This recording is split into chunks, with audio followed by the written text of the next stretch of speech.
music no one can ever refuse it. Pulsating, vibrating, reggae, reggae, reggae. Very sky, rock, steady, mental, a quadrillion, and good afternoon, wherever you are. This is the Real Stuff Podcast. Today is Friday, and it's Poetry Corner, and we have a special guest, Kwame.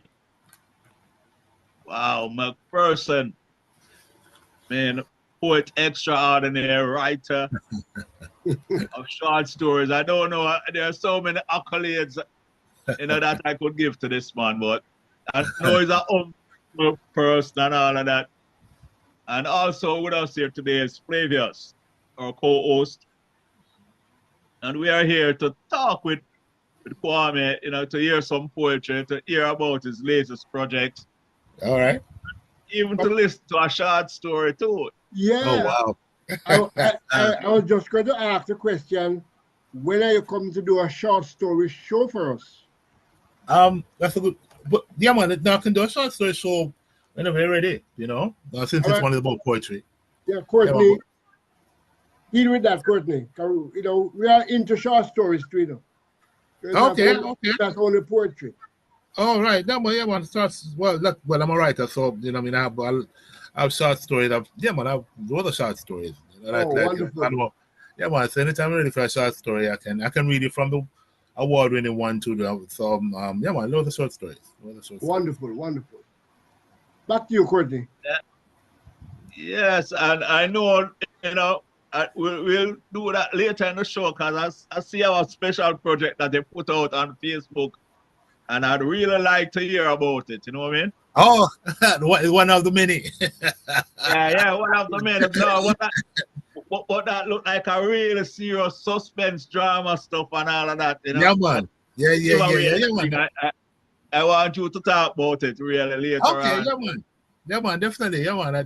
Those are the long a lot. I'm writing, but not only do I write poetry and short story, but I write novels too. So that is one of the newer novels coming out, So yeah, man, can talk. Wonderful, yeah, man. Yeah, what we can just go ahead and remind people who is Kwame. Before you go, just let me say, remember that we also do launching on this program also. Right. If you have projects to launch, yeah, man. All right. That's good to know. Yeah, man. Yeah, that's good to know. That's really good to know. Because like I said, the other pieces that are coming out will definitely have a strategy behind them in terms of, marketing and interviews and stuff like that. So yeah, man, but we can talk about that when wonderful. Yeah. So I'm gonna explain myself while you gonna explain about me. Explain about me. Which one? We like when the guests talk about themselves, not that they're broken or anything, but that will make it more meaningful to our listeners. Authentic. Okay. All right. So I'm Kwame. I'm Kwame McPherson. Kwame Amy McPherson, and I'm a writer, as you said. I've loved writing. I started writing. Well, I learned to write in primary school. When we get compositions and essays and poems and that kind of stuff. So that's when it began. But going through high school, I didn't do any writing at all. And even leaving high school and leaving because I was born in the UK. I came to Jamaica when I was very young.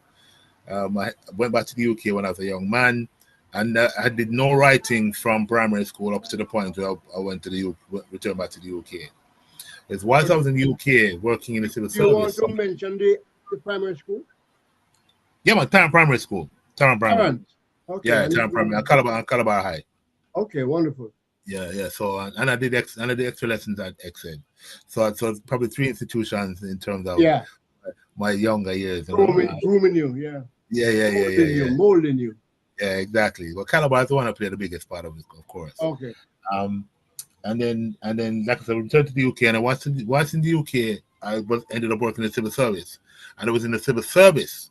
Somebody approached me and just asked. I think I was doing some poetry stuff, and and they came to me and said, "Oh, would I be able to do a personalized poem, whereby, they wanted a poem for a loved one, and if I got characteristics of the person, I then drafted a poem and gave it back to them, and they loved it. And then the entire office heard, and the entire department, and said, "Oh, he's good at writing personalized poem." And that's virtually how it started, you know.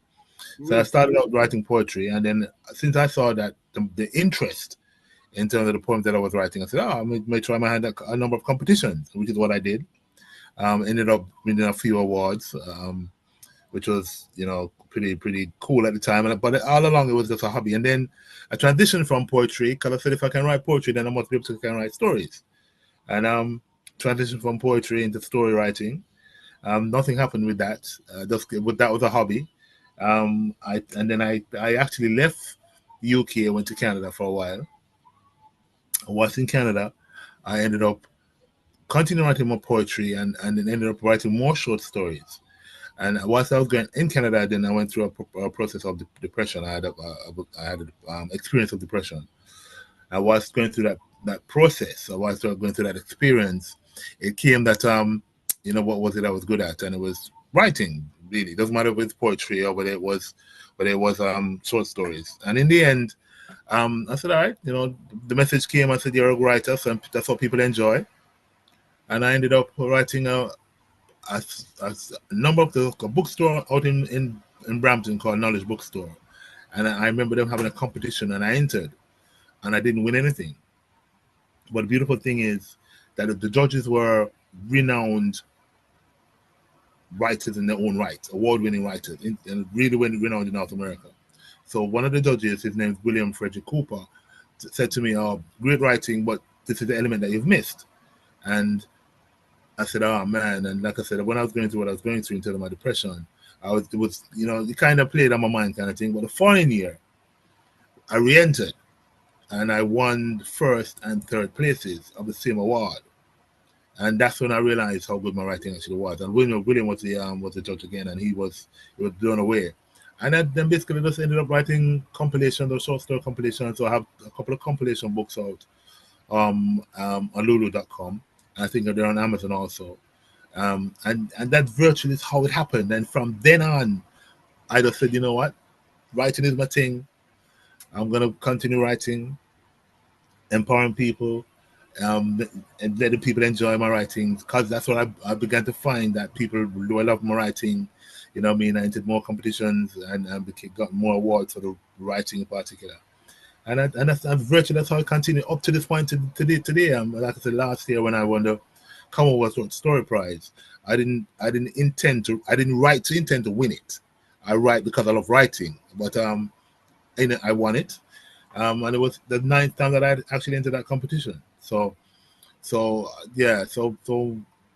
writing has grown. The momentum of it has grown over the years, and I can see that. And my ability to write and to write to audiences, or to write to get readers engaged, or to get writers excited, my expertise has grown. I know I can actually say that I've been told that I'm a great writer, and I can actually say, yeah, I am a great writer in regards to the talent that I've been blessed with. So that's where it's at, you know. So writing has, when you're blessed, when you're ordained to do something, you know, there's nothing that's going to stop it.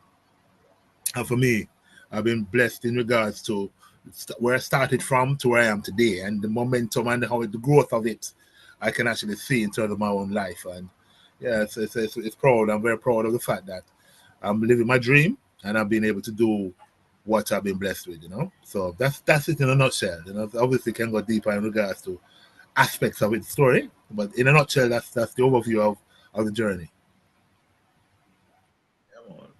A wonderful journey. But let us hear some poetry. All right. All righty. Yeah, so I'll share, and I'm going to share from the very first poetry book that I did. Because when I was going through my depression, which I'm talking about the poetry in particular, when the message came to me that writing is what you're good at, I had written some poems from in the 90s. And when the message came that writing is good at, I compiled these poems into my first book. So my first book is a poetry book, and it's called Our Eternal Legacy. And all the poems in here were written in the 90s. Let's get to that. Right. Yeah. If we can focus. I'm trying to get it. There you go. Trying to get it to focus. Yeah. It's available on Amazon. Trying to get it to focus. Not focusing. not focusing. But it's called Our Eternal Legacy, and all the poems in there were written in the 90s. And this book came out in 2006. So it goes to show that the writing or the poems that I had written was still pertinent then, and it's still pertinent in the 90s, pertinent in the 2000s, and pertinent to today. So the first poem I'm going to share, and I always share this poem first because I believe that as African people in the diaspora, African Caribbean people in particular, that we must always remember the journey of our ancestors.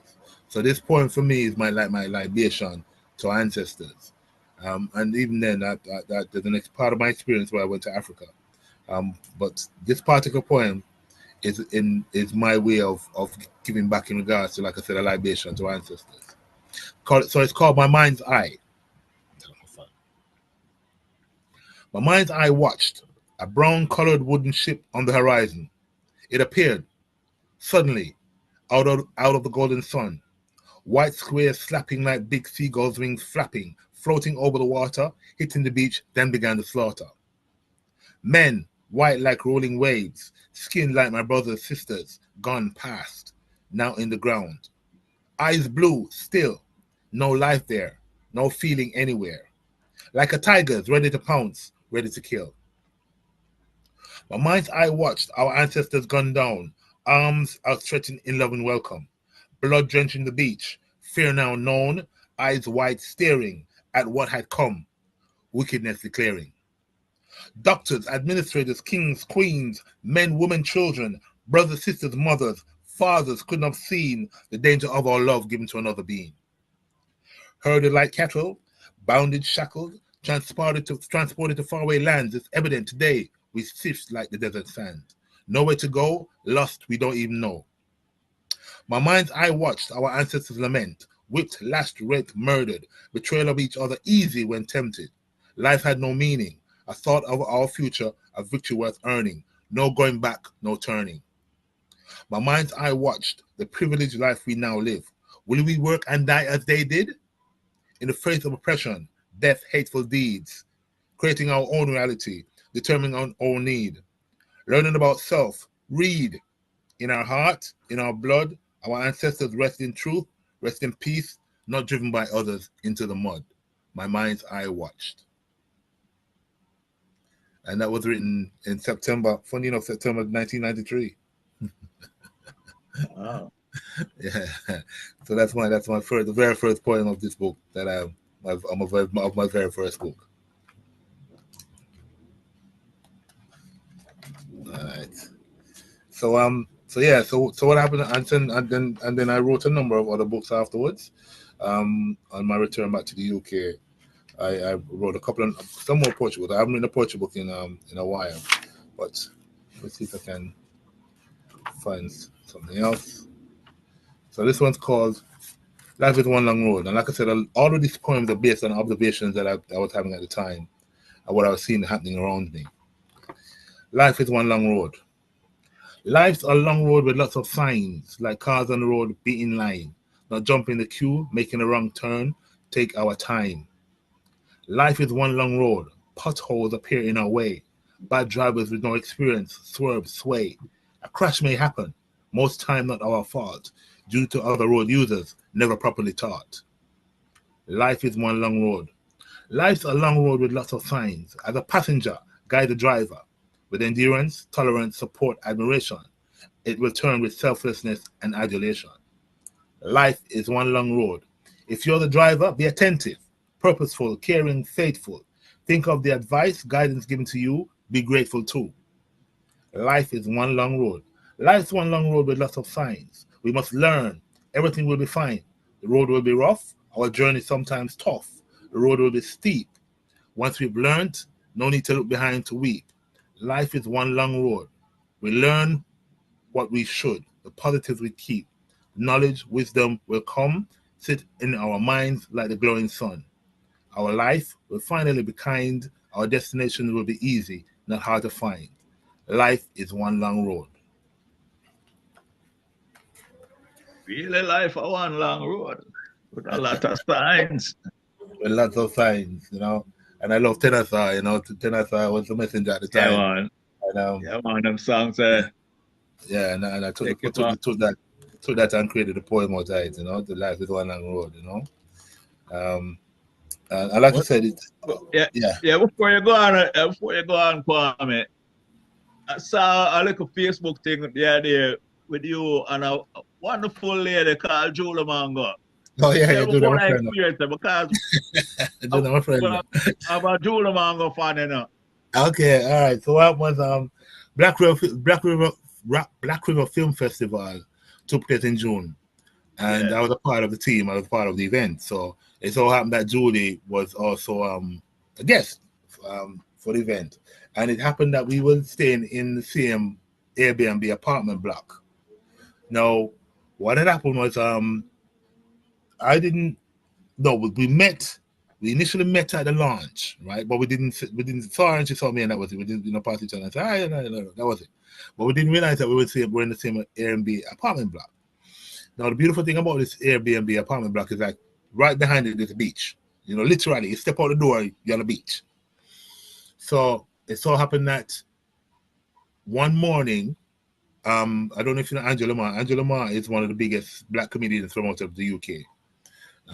She's a pioneer actually, and she was also in the building, and another friend of by name of Junior. So it so happened that in the mornings they would get up and go into the sea, right, to bed. You know, like early morning beach right next outside us. So it so happened that Angie was out there, and then Julie went because she saw her out there, and literally when Julie was out there, I said, and then I went out there, and that's literally how we met. We met on the beach in Black River.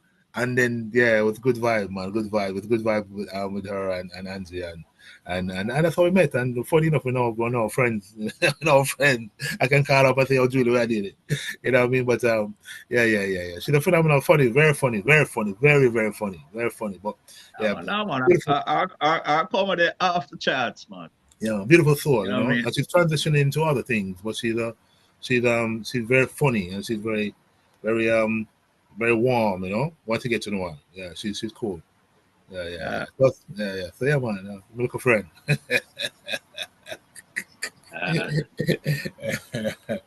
So yeah, funny enough, I'm gonna find.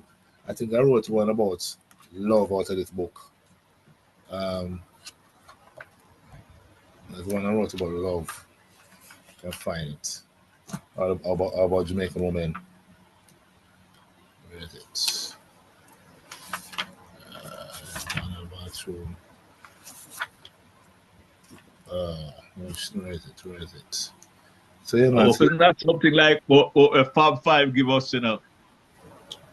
Well, sugar and salt and all kind. Now, as a matter of fact, but I had a later poem that I wrote, which is very, what I call it, sensuous in a sense. It's very lots of innuendos in it. And that came later on. Because as the writing had matured over time, and the writing had changed into be much more creative, than what it was initially. Can't find it. Here we go. Black Queen. The Black Queen. The Black Queen.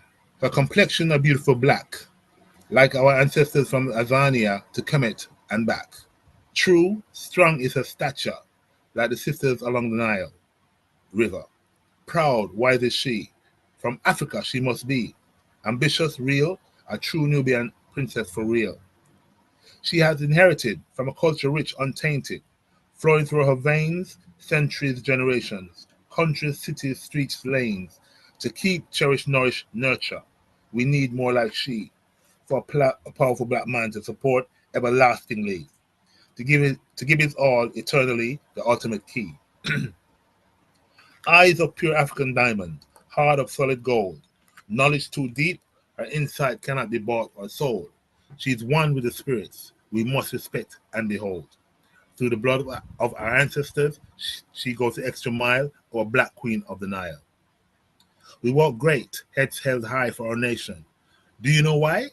She shines, she glows like the bright moon in the sky. Our Black Queen, our godsend, our Black Queen's presence everlasting, no end. Our Black Queen, the Black Queen. Black Queen. Yeah. So that was written in May 1995. And like I said, and I look at these things, and then I wrote the one about the black man, you know. So I said the Black Queens, I wrote one about the black man. The black man was stubborn, thick-headed, difficult to reason with, teach. We say we know, thus complex to reach. Times we think immaturely, are selfish unsurely. Failing to seek assistance, pride our resistance. We don't relate what's inside, taking loved ones for a ride, ignoring sound advice from our worthy guide. When we do listen, we are not taken serious. We can't blame her, used, abused in relationships previous. Good black men, rare breeds, westernized society changing our thinking, our priority, our needs. We're no longer steadfast original with deep thinking principles. We deal with our sisters for lustful desires without scruples, breaking the family tree cycles begin. Look at us today. Is this not plain to see? We're not simple to understand. Our actions predictable. Sometimes in some dreamland, we're egotistical, sometimes irrational. This black man, we're insecure, suffocating the woman we care for, since we're so unsure. Some brothers are example of how we should be. Hard workers, supportive, ambitious providers, great friends, admirers. We're willing to have the responsibility to do battle, learn our spiritual feeling, what she must be healing to give another chance. So friendships blossom, real relationships lasting, not judging from the past thing. Knowledge will come sooner or later. After experiences, wisdom makes him even greater. Our sisters must have patience. If some men do not learn, have defiance.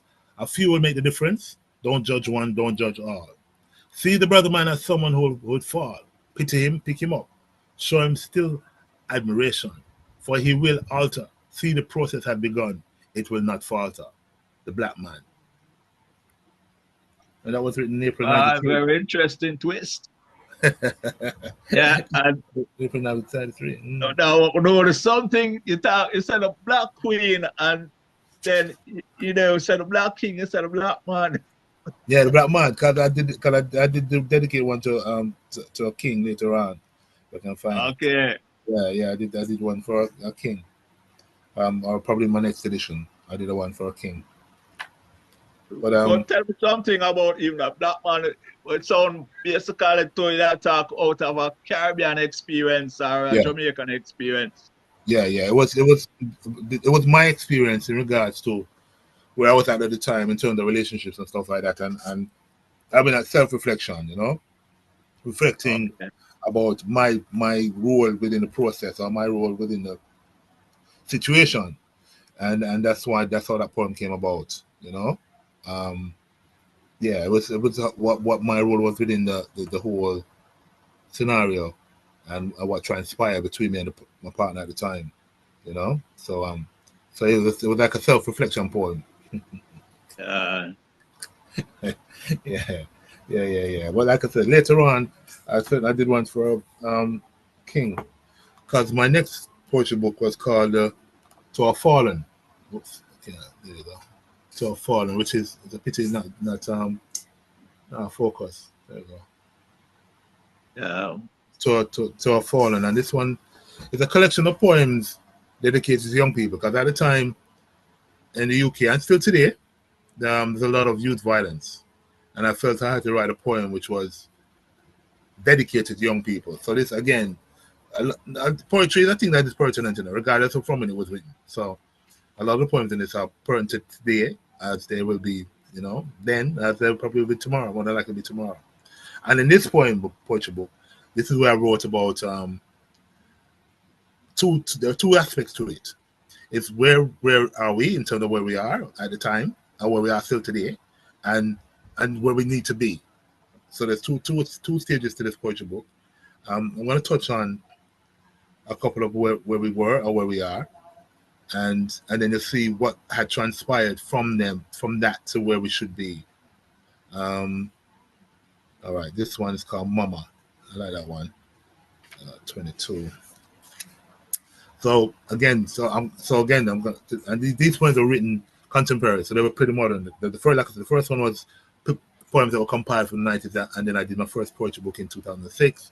And this one was basically what I just did some poems and just compiled into a book in, when was this? 2011. All right, so this one's the first one, Mama. Mama, I'm in pain, Mama. It comes in waves, throbbing from somewhere. It flows in me, pouring rain, drenching a field, a river, the ground. Mama, I'm hurting, Mama. Daddy is nowhere around. I tried to be all you wanted me to be, to stand up for myself, be strong, an example for others to see. But Daddy, when I needed you, you were not there for me. Mama, I'm wanting, Mama. I found the love amongst friends from last summer. Love was all I asked. Walking the streets, standing on the corner, juggling, making deals, claiming my turf was all I had. Mama, I don't know, Mama, what to do, where to go, who can help me through this part of my life, to face what's to come in trials and tribulations, lifelong time strife. Mama, what to do, Mama? I'm lying in my blood, on this road on my back, looking up at the stars, wondering where I could have been. Could I reach the moon, even Mars? Mama, no, Mama, what can I say? Just throw the flowers on my grave. When I'm no more, there's no more of me to save. I'm no longer there. I know my burden will be heavy. It's spiritual weight you will have to bear. Mama, what to do, Mama? Mama. Yeah, so that one was written on the back, like I said. A lot of, like I said, youth violence, which, you know what I mean, in the UK in particular, and I'm talking about youth violence, not gang violence, because the two of them are two different things. Youth violence is pretty high in the UK. And it still is, where you have a lot of young people walking around with knives and us, you know, stabbing up each other for whatever reason, for whatever reason. This one is called How Do I? Now, this is a poem that I wrote in terms of questioning the role of and responsibility of individuals, you know what I mean, in terms of this whole thing. Even with lack of violence in schools here in Jamaica, it's how do we or how do I then can be a part of the solution rather than the problem. So the question is, how do I? And that's the point. So how do I? I have a question. Listen to me. Don't judge. Open up. Just be. When you wake in the morning, look in the mirror. What do you see? You turn on the news, watch TV. They say bombs drop, prices gone up, credit crunch woes. But to tell you the truth, that's nothing new. For years of struggle, not true? But how do I understand why young brothers continue to die? I wash myself, put on my clothes, step out the door, another stabbing nearby. There was trouble last night. Gunshots ring, a brother's heart stops, his song he no longer sings. How do I make sense of why mothers cry? On a cold slab, a young man is gone, taken out by the same who wishes to claim nobody walks on my turf, touch my gang, disrespect or call me names. How do I make politicians listen, make them see our real needs, stop police brutalizing, victimizing, ostracizing? For we know when they talk, they're simply lying. How do I let our young brothers understand their role in this world, on this planet, on this land? Brothers blessed by the melanin in their skin, blessed by the struggle of our ancestors, they call another sin. How do I encourage them to see, grow into princes, kings, who they're meant to be? Strong black men, robust Africans in the diaspora, unique, innovative leaders, builders, blessed by love, fathers, uncles, sons, brothers. I know how will I, standing tall, an example, a positive, a complete sample, doing the works, our creator's purpose, showing how it's done even when I'm tired and energy there's none. Guided by our ancestors when I think the struggle hurts. But what pain when they felt much more, but knew we stood to gain. How do I? That's a question I ask. Now, how do you complete your task? So you, yes you, what will you do?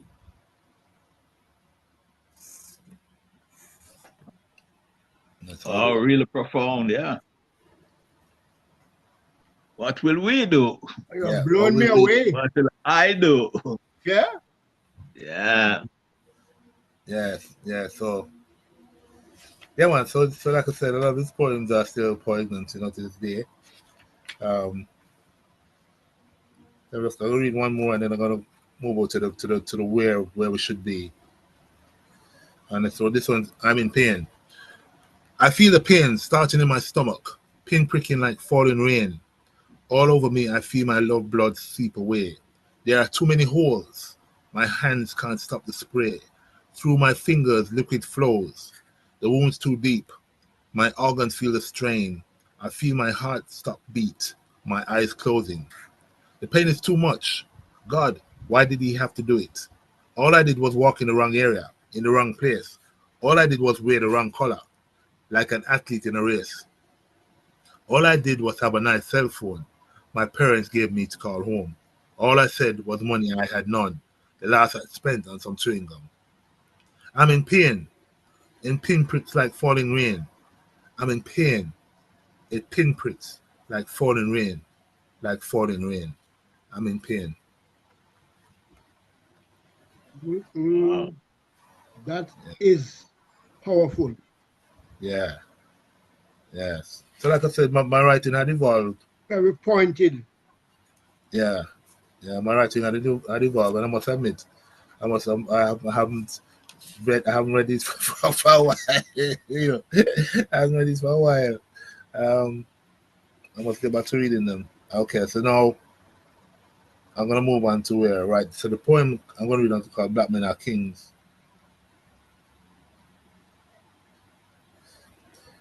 Black men are kings. Somebody asked me about kings. They asked me about names that still ring through the days, months, years, through the struggle, pain, tears. There have been many at one time or another, too many to mention, but all our ancestors. Black men are kings who believe, die to prove a point, now, then. Black men are kings, inspired by our history to fight with a sword or a pen. Negative words are said about us, images wrong, untrue, unjust. We're trapped in a wicked world, caught in a constant whirl, killed, made to die. This happens only to black men. Somebody tell me why. Black men are kings. In each of us there is something. In all of us there is the will to win. The great examples have gone before. Look at what we are here for, what we've inherited, what we must do to ensure we grow and our race not mistreated. Black men are kings. We are kings in our own individual way. Black men are kings. We will be on our rightful throne one glorious day. Yeah. Well, while we're here and we're doing poetry, I just realized to and remember that you are a part of the nomadic poetry tour. That's correct. Yeah. So tell me about your experience with that poetry tour. Yeah, man. My first time was last year. I'm trying to remember how somebody had reached out to me. I think it was Brother Malachi, who actually created the whole idea. And I said, yeah, man, anything to do with working with young people, I'm always for it. So I said, so we went to a number of schools, high schools, as well as went to a community college, Brownstone Community College. But we went to secondary schools. We didn't do primary schools, and it was a wonderful experience. I went to UTech as a university, and for me, it was the engagement of young people, which is interesting because I always argue, that creativity is a way of teaching young people. You know what I mean? It's young people get bored with academia. They get bored with how it's taught. They get bored and they don't engage. As a matter of fact, they disengage. And I had outside of the nomadic tour, I did a stint up at Calabar where I did some poetry stuff with the young men in grade 11, and it was phenomenal to hear them talk about their day or the topical and the themes that they touched on. And the same thing with the nomadic tour is that the young people have a way of expressing in poetry that they probably wouldn't express any other way. And it was wonderful to see their engagement and to hear their creativity. Blew me away. You know what I mean? As an international writer, it literally blew me away. And it was heartwarming and wonderful to hear and to see them get engaged and their creativity was off the charts. It was like, yeah, man, our young people.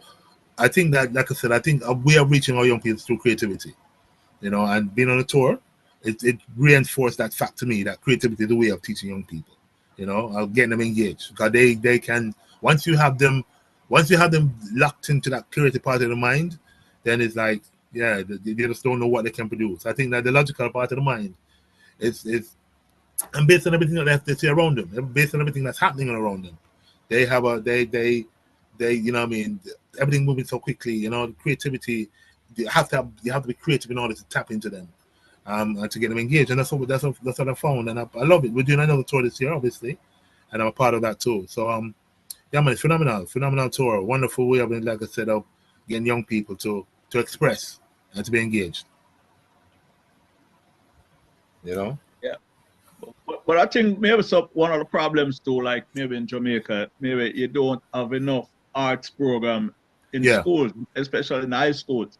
Yeah. You know, maybe because of funding or something, you know, but I think, you know, and I agree with your point, you know, that's one of the ways to get them engaged, because this, you know, when people can express themselves creatively, you know, it gives them a certain kind of enrichment.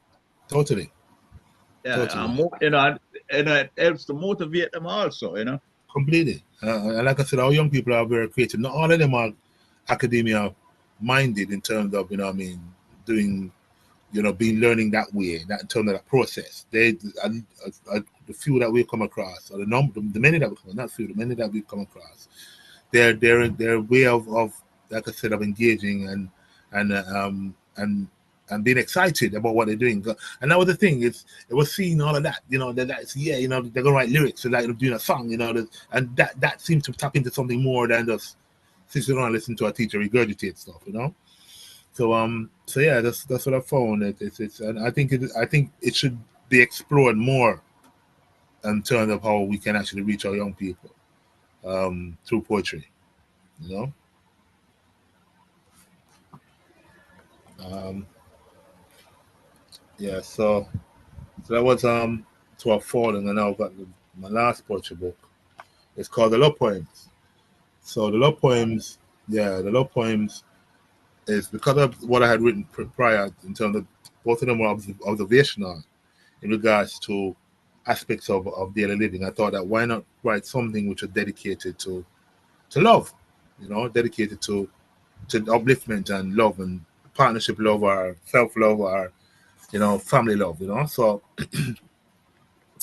I thought, and obviously a few of them are based on relationships, you know, a few of them are based on relationships, but a few of them are based on friendships too, you know. So this one, a couple of them I'm gonna read are relationship based, like with a partner.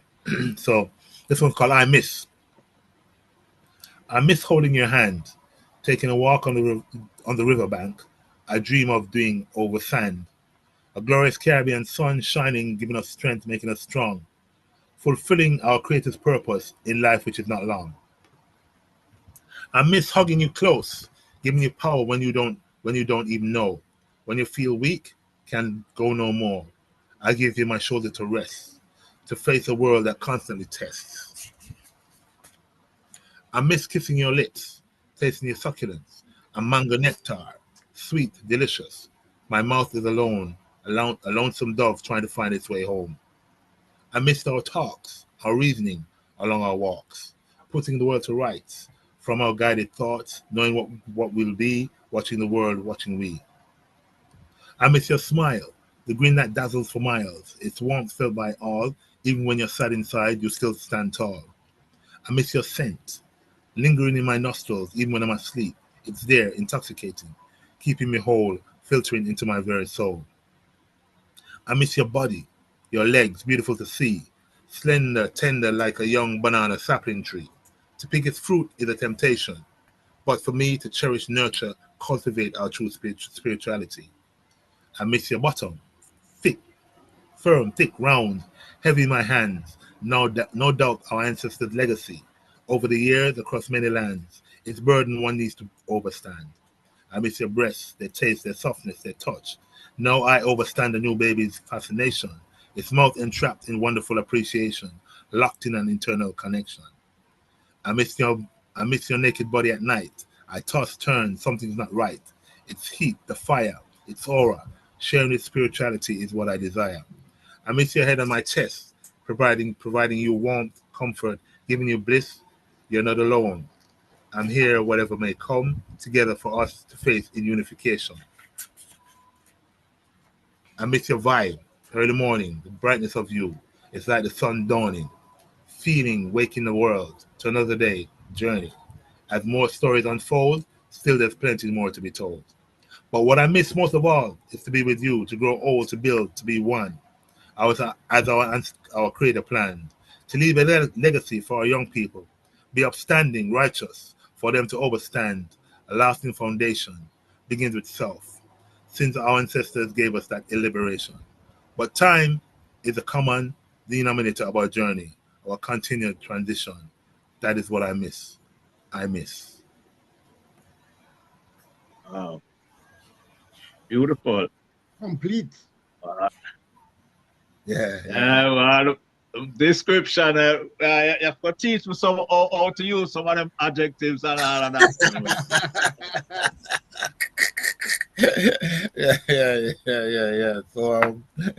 Yeah. So no, another part in this poetry book, like it's all about love. So there's a poem in here which is called "You Are" Part 1 and Part 2. So there's two parts, there's two versions to this one poem. So I'm thinking, "You Are" Part 1. You are my inspiration, the cornerstone of my focus, a part of my concentration, undiluted, pure, attaining a higher self, a mystical vibration. You are my proclamation, a vocal veneer, a vibrant visualization, announcing a uniqueness of strength, steeped in years of determination and internal continuation.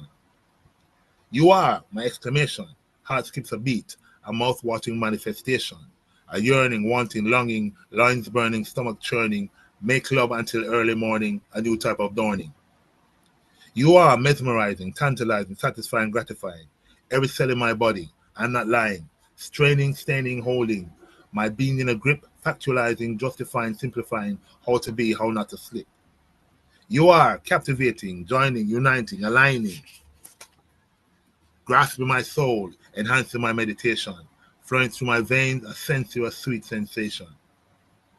You are my compulsion, pushing, pulling, trying, guiding, taking, leading, believing yet feeling, visioning, dreaming, promoting, seeing our potential, our spiritual meaning. You are my motivation, challenging me to see, enhancing all I'm destined to be, walking beside, a satisfaction, a counteraction, a people's continuation. You are my construction, helping us to build our foundation, captured from an ancestral tradition, blessed by our ancestors' personal function, a positive capitalization, a consistent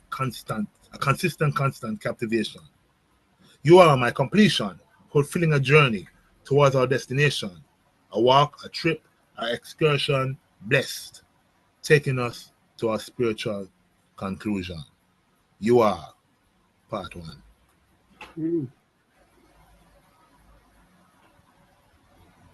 All right. So you are part 2 now is a more risque poem. All right. So you have been warned. You are part 2. You are the honey in my Cersei tea, the ackee with my saltfish, the rum in my coke, the ganja in my cake well soaked. You are the hummingbird in my hibiscus, touch me here, there, gently touching everywhere. You are the ray of sunshine, smiling that beautiful smile to say you're all mine. You are Duns River Falls, flowing, feeling all parts of me, from the bush to the warm Caribbean Sea, filling my vessel for me to be. You are a fine, fit female with 2 bumptious mounds, a reminder of jackfruit, full, firm, round, a mouthful at any one time, one part stiff, yet delicious, tasty like wash, sugar, water, and lime. You are the rich green field of sugarcane, its sap, sweet, tasty, rich, sucking its juices, so much energy for me to gain. You are the delicious Judy mango, dripping fluids, licked by my lips already set, my tongue soft, tasting wet. You are soursop, spongy, supple, slushy, waiting on my banana to make it even more mushy. You are my blue drawers, covered in banana leaf, baked in the ground, like your legs wrapped around, the heat in between so profound. You are my rice and peas, spiced in coconut milk, scallion never cooked with cheese. Tasting your lips is like touching my skin to silk. You are my marinated jerk, succulent, flavor the tasty dish. My stomach never feel like this. My soul now complete my total ultimate wish. You are my boiled up torture, steam, sexy, scrumptious. Licking my lips, there's a happy smile. Far from a frown because the look of the torture show me what to expect when we touch the bed, just me and you. You are my Guinness punch, a warm, soothing drink during lunch. Growing within, I feel your touch, the taste making my head spin. You are my curried chicken back, moving all the way down, then gently touching my sides, my insides, right from my neck down to my crack. You are my hot pepper pot soup, exciting my body, my soul. Your Scotch bonnet burning like the sun, capturing my heart, making me whole. Being with you is fun, like when we're in the Caribbean. The fun, it just can't done. You are part 2. That is a masterpiece. I love the cultural aspect, you know. You yeah, man, that's a masterpiece. Yeah, man. Jamaican culture, you know, within that. But in part 1, you know what I love about part 1? Yeah. Or you use antonyms and synonyms together. You know, it just occurred to me, man, this you know, that is masterful writing, man. Oh yeah. Oh yeah. Yeah, thanks. I say when I write all them things, I just write, you know. I don't break it out to adjectives or synonyms. I just write. You know what I mean? Yeah. You know. So that's those are the poems from the love poems, you know. But when you can mix Duns River Falls with sour sap, Guinea juice, Sponge, jackfruit. Most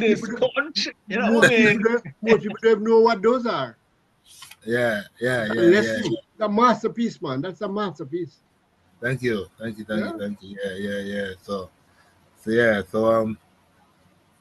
Yeah. So and again, a lot of the poems obviously are personal journeys, you know, personal experiences. Yes. And you have to live. You have to live that to write that. I can tell you. You have to live that to write. Yeah, exactly. So definitely. I mean that's how it resonates with others too who have been through some of these experiences. Oh yeah. You know. So. Yeah. So those are the ones I'm sharing. I share. Yeah, man. Yeah. You know, because I mean that you know what you just did. A whole lot of Jamaican men can identify with that. Yeah. Oh yeah. Men and women, yeah. And women too, yeah. But, you know.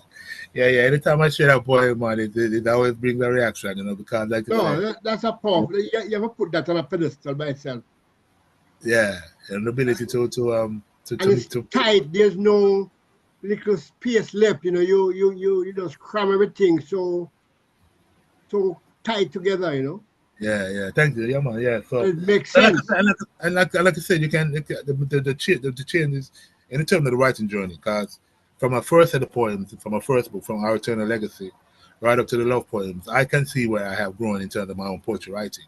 Yeah. You know. Oh yeah. So that's a journey of a writer, you know, in that regard, you know. But I haven't written a poem for a long time, funny enough, because I've been writing a lot of short stories. Oh yeah. Well, as the time is running out and us, could you move to that direction now? I think you were going to explain the project and then Yeah, because Cody was asking. Yeah. I had posted a novel that's coming out. I'm looking to get it completed by this year because I'm writing a couple of novels.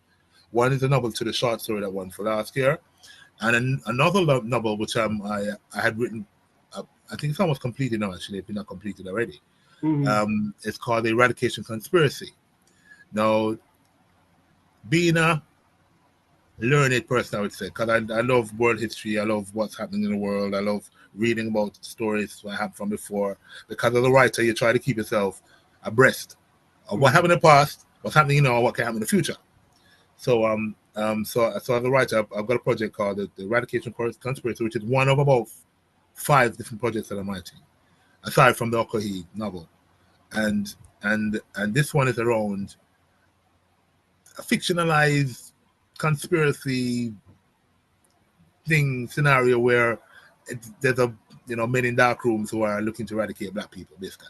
You know what I mean? And what transpires in terms of those leaders who have gone, and if there is a conspiracy to get rid of them. So, for example, like Martin Luther King, Malcolm X, Kwame Nkrumah, Lumumba, Michael Jackson, Whitney Houston. So basically, if there's a conspiracy, so the whole concept is around this conspiracy of getting rid of our leaders and then getting rid of people and basically trying to wipe out black people. Because weak. So it's a thriller, action thriller. 2 protagonists. I mean, the Jamaicans from really Jamaicans. One is a female protagonist and one's a male protagonist who come across this conspiracy and try to stop it. And that's basically the premise of the book. Wow. Yeah. I would love that. I'm into books. Yeah, I'm into Ludlum and these people. Yeah. So it's that's the premise of the book. It's I'm excited by it. A lot of people are excited by it actually, because one of the things I recognize as a writer, and I don't know if you recognize it too. Obviously you've heard of James Patterson, right? You've heard of James Patterson. Oh yeah, yes, definitely. Yeah. You've heard of who else? Probably Lee Childs, who's got Jack Reacher series. You've heard of obviously Stephen King. So, but I want to talk about also Clive Cussler. So there's a lot of white mainstream writers who write series or serializations. Yeah. But there's no African Caribbean person who has done the same. So my goal is to write a serialization based on an African Caribbean protagonist in a series. Wow. So he has experiences. Yeah, he has experiences. Same like how them do it. Same way I'm going to do it. He has a series of experiences which are, probably have global implications and so on and so forth. So that is that. So this is like the first. But no, the second actually, because I think that I've got a couple of this is the second in the series, because there's one previous called The Third Threat, and that's around water wars, and one's called African Conspiracy. So I'm looking to write a series of its particular protagonists over a period of time, and the first one is going to be the Eradication Conspiracy, which is about eradicating black people and the conspiracy behind that. Yeah. Mm-hmm. But that does sound like a movie right away. Immediately. Yeah, that's what I've been doing, I'm excited by it. Yeah. Well, I'm excited too for you. Yeah. So that's a project. But like I said, I'm writing the longer version to Okohi, and that should be coming out soon also. But a lot of writing, writing. Wonderful. And congratulations, yeah. Wonderful. Thank you, man. Yeah, man. Thanks. Thank you. But I must say, once the Eradication Conspiracy, because that's going to be like a third project. If a publisher pick it up, so be it. But yeah, man, I'm going to come on and talk about it, and talk when we're ready for launch. Definitely. Yeah, when we're ready for launch. Yeah, man, definitely. No problem. Yeah, so. When I saw it on Facebook, when I said, this right away is up, I said, no, man, this thing sound like Kwame writing a movie. I got a movie thing, The name. Yeah, I know, right? The little plots that you set out, and I said, no, man, it really is that, right away. That is what it meant. Yeah. Well, like I said, and the cover, I designed the cover, because I had to find some way of engaging. You see, like I said, even though we have a lot of writers, we have a lot African American, African Caribbean, but I haven't seen anybody write something like a James Bond-esque. Yeah. On a level that needs to be written, I haven't seen that. I said we obviously have Marlon James, we have Kyle Miller, so we write who have written great writers in their own right, but they write one-off novels, But I haven't seen anybody write a serialization around a protagonist, which is that probably what some people probably call it, like how we have a movie called a popcorn movie. You probably call it a popcorn book. You know what I mean? Yeah. But it still has a purpose in regards to where I'm placing it. And the story that I need to tell. Yeah, because like you Lord the born thing, Exactly. born identity. Exactly. Born ultimatum and Exactly. Same sort of premise. We there's nobody comparable I've seen aside from Walter Mosley, who's in the U.S. He's African American, but there's not a Alvin Horn, who I also know. Alvin Horn, who I also know. There isn't a African Caribbean on that level in regards in terms of modern era. You know, I haven't seen that. Yeah. You know. So that's my purpose. That's a wonderful project, man. Yeah, so that's my purpose, is to get on that level, there, same level like them. You know what I mean? Yeah, wonderful project. Yeah, same level. You know, that's my goal, to get on that level. That's like a James Patterson. You know what I mean? That's funny enough. He's written, and I guess you've heard about Alex Cross. Yeah. And Alex Cross is an African American he's writing about African American. Yeah. You know what I mean? So yeah. you know, so you know what I mean, and he's made that into a great series of books. So that's my goal. My next goal is to write on that level, where the protagonist who's African Caribbean, i.e. Jamaican, doing him thing. Yeah.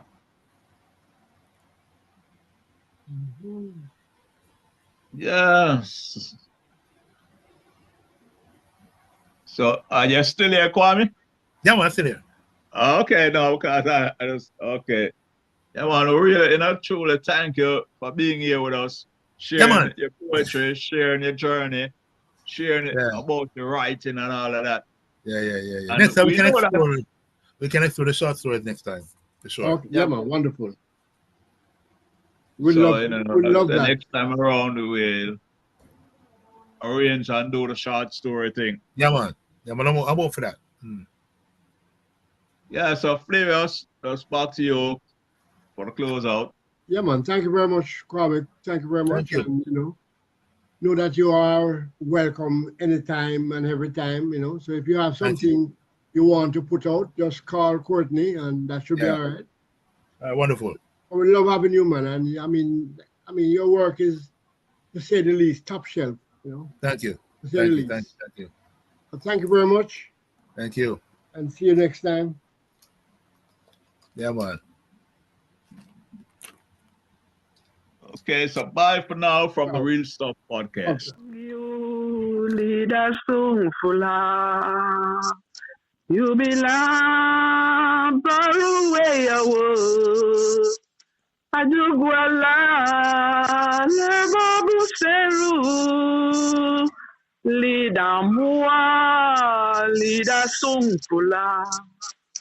Lida mua, lida sungfula. Well, unfortunately, this is it. Till next time. Bless.